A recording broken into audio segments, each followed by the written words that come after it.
It is all about equity. It's about fairness.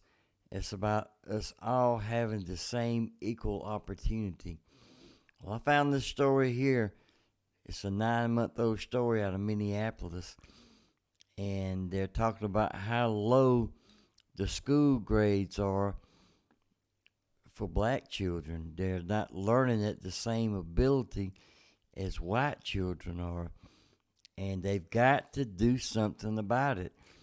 Something is not right because the black children who are just as capable of learning as white children are not being taught and learning to keep up with the white kids. Well, if you heard the past few days uh, in Minneapolis, they've got it worked out now where uh, if they've got to lay off or fire some teachers in Minneapolis, they're going to automatically fire white teachers first. That's right, not based on their uh, ability to teach, but based on their color alone.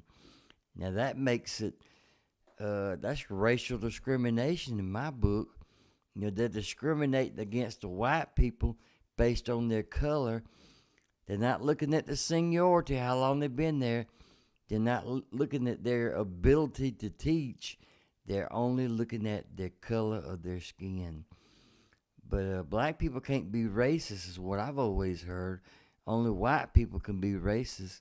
So help me understand this now, because I'm white and slow. But anyhow, I got these two stories here for you. This first one was from 9 months ago when they looked at some school grades and they realized these black children just ain't learning as fast.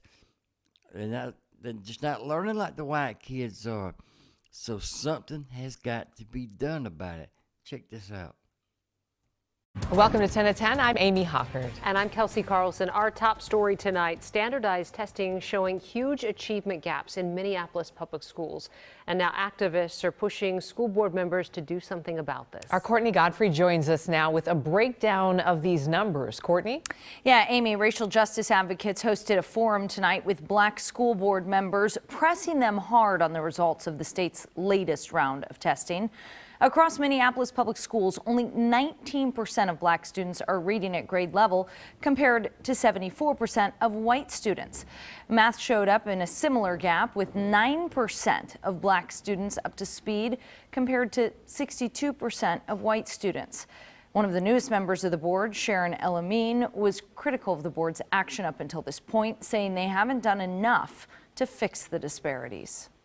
When we look at our black children and we look at what's going on in our community, our children and our families still are not benefiting.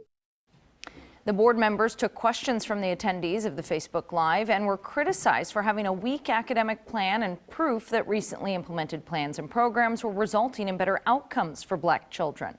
Kim Caprini saying the comprehensive district plan, which was approved by the board last year, was a positive step toward racial equity in the district, a plan that was controversial and faced plenty of opposition from parents. Really going to a strong feeder pathway system and centralizing those magnets so that more children of color could have access and shorter bus rides really did make a difference in my opinion, about whose voices were being heard. Board members adding tonight that they have a goal of diversifying the staff across Minneapolis public schools, and they'll be investing in that going forward. Kelsey? All right, thank you, Courtney. Minnesota report. Yes, something has got to be done to close that achievement gap. What is it going to take, people? Well, according to what's going on now in Minneapolis, if you're white and you work as a teacher, they're going to fire you before they fire anybody else. Now, in my eyes, that's racism, but they say black people can't be racist. I don't know.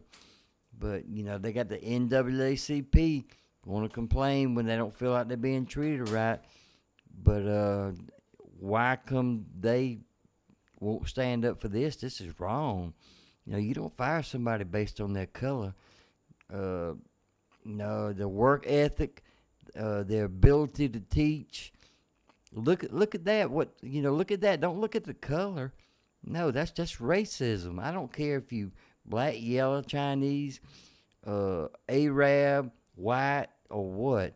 You don't look at somebody's color and decide whether or not you're going to fire them or even hire them as far as that goes. But anyhow, I dug up one story on it.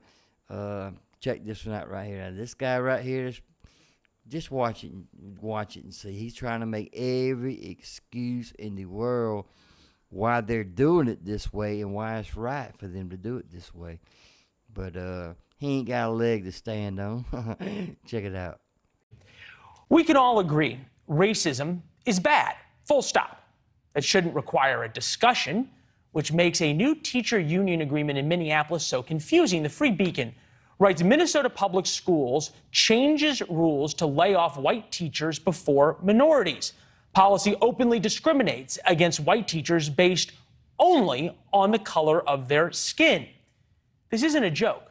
The new contract makes race, not seniority, the deciding factor in future layoffs. Robert Patillo's here, famed civil rights attorney.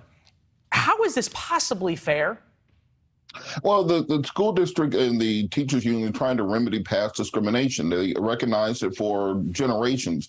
They've been in the practice of both, one, underhiring minority teachers, and two, firing them first. In order to remedy this past discrimination, they've instituted a policy by which they would take into consideration groups that have experienced past prejudice when it comes to determining who will be laid off first. I think the bigger discussion has to be why so many teachers are being laid off and how do we prevent that from happening, and then that solves the underlying issue. We have to continue. We have to stop. You make a great point. Being a hobby. No, you make a great point that at every turn teachers are under the gun here, and it's a helpless, thankless situation, especially after COVID right now. But just in terms of the policy itself, the idea of it, I think back to what Martin Luther King said at the memorial and how it relates to this policy. Take a listen. Have a dream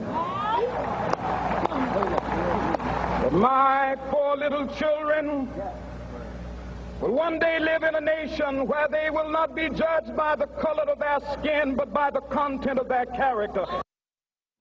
Stipulate that we have not yet gotten, sadly, to that point in America. America still has issues with race. That said, how do we get beyond racism if we're constantly employing racism to get rid of past prejudices?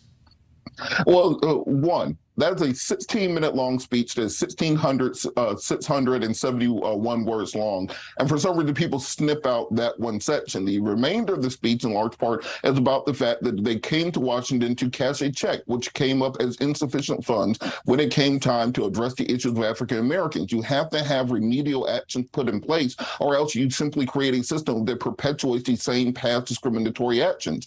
This school system decided that the best way to do so would be to ensure that you are keeping a certain number of disenfranchised groups, because students tend to have better outcomes when they can relate to and be educated by teachers who come from their same demographic background. You end up in a chicken and egg type situation. Yeah, no, I'm trying to figure out about remedying past discrimination. I'm just trying to figure out, Robert, how it ends. How somebody finally at one point says, okay, we're going to ring the bell and say we're done, and now everything becomes merit-based. Well, in America, for some reason, we think that something that took 300 years to break can get fixed in, 6 to 8 weeks in a immediate cycle. I think what has to happen is more so a discussion on how do we ensure that we are funding schools and funding teachers in such a way that they don't have to make these hard decisions. We saw in Florida this week, Ron DeSantis say that, well, anybody with 60 hours of college credit can get a temporary teaching certificate, and you'll be in charge of educating the next generation. As long as we treat teachers that way, we'll continue having these issues. The bigger conversation needs to be how can we make sure we don't have to start cutting teachers and making these decisions. Right. Not only how can we not cut them, how can we pay them more? You point out very rightly that the next generation depends on it. Hey, Robert, this was a good discussion. We knew you were the right person for it. Thank you. Thanks. Anytime. Yeah, good to see you. I'm not a smart fella, I'll admit, but I I definitely lost some IQ points listening to that guy make excuses about why it's okay to be against white people when it comes to teaching in Minneapolis, and we will fire you before we fire anybody else, regardless of your ability to teach, regardless of anything. If you're white, you're out of here. All right, well, look here. I'm out of here. Pop, pop, pop. Remarkable. Remarkable. I says remarkable. Remarkable.